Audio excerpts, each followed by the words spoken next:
So, kamusta po mga ka-Streetwise? Ako po si Takero Miyamoto at welcome po sa aking munting channel. So, mga kababayan, ito na nga, no? Siguro alam naman po natin na meron pong pinagkalat na balita itong mga DDS na to, na si Baste Duterte daw po ay sususpindihin ni Presidente Bongbong Marcos. Yun nga lang, sabi dito sa balita from UNTV, ito, basahin natin to So, sabi dito, tinawag ni Davao City Mayor Baste Duterte na chismis lamang ang mga kumakalat na balitang sususpindihin siya ng administrasyon dahil umano sa pambabatikos niya sa Marcos administration at pagsama sa mga maisog rally. Okay. So ngayon mga kababayan, sino ba nagkalat ng chismis na to? Sino ba yung unang-unang nagkalat ng chismis na to na sususpindihin si Baste? Di ba si Butanding? Di ba? Si Harry Roque, di ba? So ang sinasabi natin dito mga kababayan, nag-create lang sila ng confusion. Itong si Butanding tsaka si Zoraida, si Trixie Cruz Angeles. Yan dalawa po na yan mga kababayan, sila po yung unang nagkalat po ng chismis na yan, nagsususpend si Baste. So ang punto ko lang dito mga kababayan, wala silang pakialam sa credibility. Wala silang pakialam kahit natawagan silang fake news, ang importante makapag-create lang sila ng confusion. So ngayon paano to? O nakapag-create na ng confusion.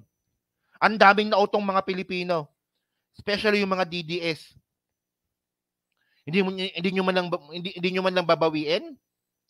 Eh, nasabi ni Baste, chismis lang daw po yun. So, ibig sabihin nun, chismis lang pala yung sinabi ni Harry Roque at saka ni Zoraida. So, para mas maganda, panoorin lang natin to. Ano ba yun? Ito galing tong ako nagbabasa lang ako ng balita Ito galing ito from UNTV. Sige. Game. Tawag ni Davao City Mayor Baste Duterte na isang chismis lamang ang mga kumakalat na balitang sususpindihin ito ng administrasyon. Sa kanyang Facebook post noong June 6, sinabi ni former presidential spokesperson Attorney Harry Roque na susunod na sususpindihin ng administrasyon ang nakababatang Duterte dahil umano sa pambabatikos ni Mayor Baste sa Marcos administration at pagsama sa mga maisog prayer rally. Sususpindihin po. Baka makapiright tayo. So ngayon mga kababayan, tingnan ninyo kung gaano ka fake news tong walang yang to, no? Baboy mga kababayan. Baboy. 'Di ba? Yung itsura niya, baboy na nga, inugali niya pa. Hindi nga. Okay na sana kung mukhang baboy ka kung kagalang-galang ka naman. Yun nga lang, mukha ka nang baboy, inuugali mo pa. So ngayon mga kababayan tingnan niyo kung gaano ka fake news to. Itong ginawa ni Harry Roque. Tingnan niyo So una mga kababayan, nilabas niya yung balita na yan nung si PBBM po ay nasa Davao del Norte, nasa Tagum. Nung namimigay po ng ayuda si PBBM, binalita kaagad ni Harry Roque na sususpindihin daw po si Baste. Yun naman pala, chismis pala Chismis pala sige panoorin nyo to. Po namin sa ating mga bubuit at sa ating crystal ball na sususpindihin daw po ang ating Mayor Baste Duterte. Uulitin ko po, hindi po ito haka-haka, ito po ay katotohanan. Sususpindihin na raw po ang Mayor Baste Duterte at i-issue ang suspension order matapos ang araw na ito kung saan nagtungo po sa Davao si PBBM. Sususpindihin po nila ang ating Mayor Baste Duterte. Paulit-ulit ang walang yung baboy na to. Paulit-ulit yan. Ano ba talaga? Ang sabi dito ni Harry Roque, pagpunta daw po ni PBBM sa Davao, paglabas niya raw po ng Davao, doon na raw po sususpindin si Baste. So yan po ay nangyari. Kailan ba nangyari yan? Nangyari yan noong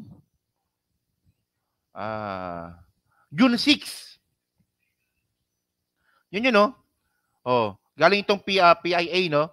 President Marcos sees further transformation of Tagum, Davao del Norte. Ayan po ay nangyari nung June 6.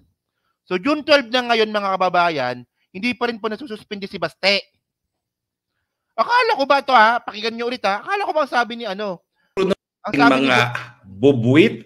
Akala ko ba sabi ni Butanding, pag alis ni PBBM sa Davao, saka ibababa po yung suspension. June 12 na. At sa ating crystal ball, na sususpindihin daw po ang ating Mayor Baste Duterte. Uulitin ko po, hindi po ito haka-haka, ito po ay katotohanan. Sususpindihin na raw po ang Mayor Baste Duterte at i-issue ang suspension order matapos ang araw na ito kung saan nagtungo po sa Davao si PBBM. Di ba? Nangyari yung pagpunta ni PBBM sa Davao, June 6. June 6. June 12 na ngayon, baboy. Baboy, June 12 na ngayon. Independence Day na ngayon, June 12 na, baboy. Ano sinasabi ko sa'yo fake news ka talaga. Akala ko ba, sususpindihin si Baste nung June 6. Yan ang hirap. Shoutout sa'yo, Boss Mike, no? Yan ang hirap sa'yo ayan ang sinasabi ko Yung baboy mong muka, inugali mo pa. Mukha ka nang baboy, inuugali mo pa. Sabi ko nga, di ba? Konting marination na lang to mga kababayan. Pwede nang pwede nang litsunin ito Yun nga lang, hindi pang litsun to kasi mukhang makunat na to Panglongganisa na to. So ang ginagawa kasi dito mga kababayan ng mga DDS, panggagatong lang para magalit po sa gobyernong ito. Ngayon, kung nireklamo ngayon ni Digong, kung babalikan po natin yung statement ni Digong na ito daw po ay pagpapakita daw po ng suppression sa mga kritiko nga po ni PBBM, bakit nakakapagsalita pa yung baboy na Harry Roque? 'Di ba? So ngayon mga kababayan, so ito sinabi niya ito nung June 6. So hindi natuloy yung June 6 na pagsuspinde. So ngayon ang ginawa naman ni Harry Roque, binawi niya. So nung June 7, ito naman sabi ni Harry Roque. Kuha tayo ng kumpirmasyon na talagang pinalipas lang ang araw kung kailan nagbigay ng ayuda itong si Presidente Marcos sa Davao mismo at isususpindi daw ang ating Mayor Baste Duterte. Totoo po yan, no? Yan po ay isang impormasyon na nakarating na hindi lang sa akin, Totoo daw, pero ngayon isang linggo na, hindi pa rin nasususpinde. pati na rin doon sa mga taga Davao, no? At ang tanong, ano na naman ba ang ginawang kasalanan ng Mayor Baste? Well, hindi lang po dahil siya ay Duterte, kundi siya po talaga ay simbolo, modelo ng maisog na Pilipino.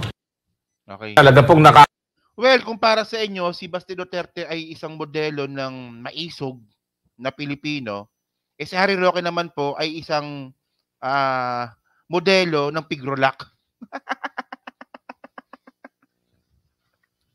Si Baste Duterte po ay modelo ng isang maisog na Pilipino. Sabi ni Harry Roque. So kung gagayahin natin si Harry Roque, di ba? Si Harry Roque po ang isang modelo ng brand ng Pigrolak. Ano na? Anong date na? Anong date na? Harry Roque? June 12 na. Wala pa rin yung suspension. So ngayon, tingnan niyo 'to kalokohan nito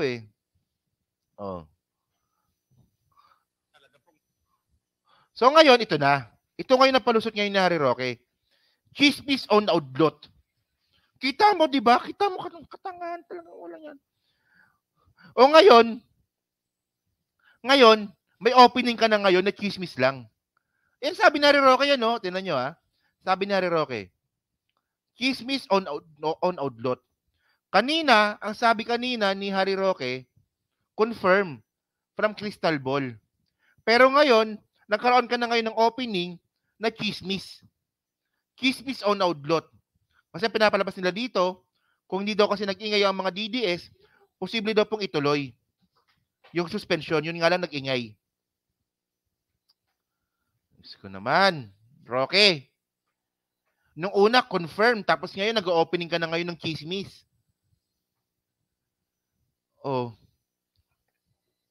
Tapos mga kababayan, ang nakakatawa pa dito, tingnan niyo kung gaano ka-fake news yan si Harry Roque, no?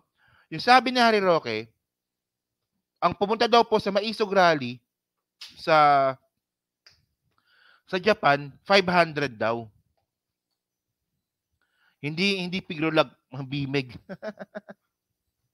500 daw. So ito ba mukha bang 500 ito? Kita nyo, ang gusto ko lang i-point dito mga kababayan, ganyan po sila gumawa ng fake news. Fake news talaga mga kababayan. Ang kapal ng muka ni Harry Roque na magbanggit ng kung ano-ano mga balita, di ba? Ang sabi ni Harry Roque, ang pumunta sa Maisog Rally sa Japan ay 500. Ito ba mukhang 500 ba to? Oh. Malamang pag nandiyan si Ai Chang, baka mga ilan ba to? Mga 100 lang ata to eh. Oh. Pag pumunta si Ai Chang, baka 101 na sila. Si Ai Chang kasi hindi pumunta eh. Sinungaling, di ba? Sinungaling. So, ganyan po mga kababayan, yung style po ng mga Duterte supporter. Alam na nilang sinungaling, yung mga sinusuportan nilang influencer, patuloy pa rin sila sumusuporta. Obvious naman na pagsisinungaling yung ginagawa nila eh. Oh. 500 siguro ang binayaran kaso hindi nagpunta. Baka si Ai Chang, baka siguro binayaran, baka in-offeran si Ai Chang ng 50,000 yen tapos hindi pumunta, no? Sino pa ba mga taga-Japan dito, no? Kayo ha, di kayo pumunta ha? Oh. Baka 500 seats, no? 500 seats pero 100 lang pumunta. Okay. So yun mga kababayan, no? So dyan po sa 600 po na nanonood. So ano nga po masabi nyo nga po dito sa fake news nga po na ginawa nga po ni Harry Roque. Okay. So ngayon mga kababayan, ang point kasi dito, sabi mismo ni Baste Duterte, na chismis lang po yung lumalabas na balita. So ibig sabihin nun, chismoso po talaga yung baboy na butanding.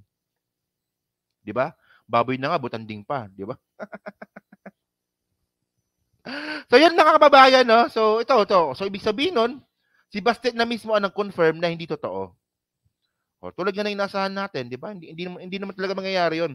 Kasi mga kababayan, kung ang reason lang naman talaga nila para suspendin si Baste Duterte ay dahil sa Maisog Rally, hindi po talaga mangyayari 'yon.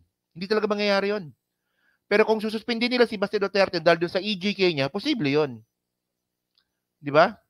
So yun mga kababayan, so maraming salamat, no? So next topic po tayo.